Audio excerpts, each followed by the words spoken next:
নমস্কার সবাইকে। আজকে একটি বিশেষ খবর নিয়ে আপনাদের মধ্যে চলে এসেছি।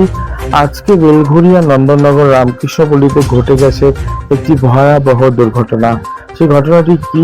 বেলঘরিয়া ২ নম্বর রামকৃষ্ণপল্লী এবং ১ নম্বর রামকৃষ্ণপল্লী মাঝামাঝি একটি ঝিলে একটি ব্যক্তি বেলা ২টা থেকে নিখোঁজ।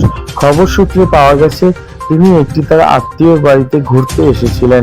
ঘুরতে আসার পরে তিনি দুটো বাচ্চাকে নিয়ে এই ঝিলে স্নান করতে নামেন বেলা ১:৩০টার সময়।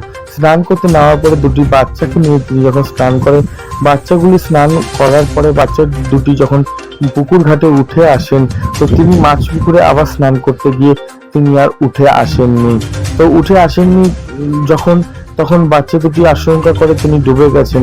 কিন্তু তার সেই বাচ্চা দুটি চারিদিকে খবর দেয় যে তিনি ডুবে গেছেন এবং ঘটনাস্থলে বেলঘরিয়া থানার পুলিশ সক্রিয়ভাবে তারা প্রথম থেকে শেষ পর্যন্ত ছিলেন। তারা ঘটনাস্থলে এসে লাশটিকে খোঁজার চেষ্টা করেন, যে ব্যক্তি ডুবে গেছে তাকে খোঁজার চেষ্টা করেন। প্রচুর ডুবুরি নামিয়ে খোঁজার প্রচন্ড পরিমাণ চেষ্টা করে যখন সেই ডুবুরিরা অবশেষে লাশ উদ্ধার করতে পারেনি, তো ঘটনাস্থলে আসে পশ্চিমবঙ্গ সরকারের বিশেষ সক্রিয় টিম। তারা এসে নিজেরা এই লাশটিকে উদ্ধার করে সেই ছেলেটির বয়স আনুমানিক ৩০ বছরের নিচে হবে।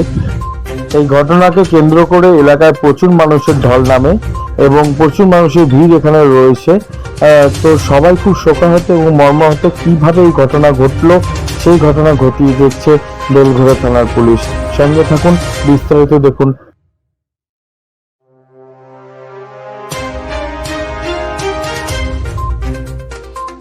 ঘটনাস্থল থেকে পুলিশ ময়নাতদন্তের জন্য দেহ নিয়ে যায় Sagar Dutta medical college and হসপিটালে।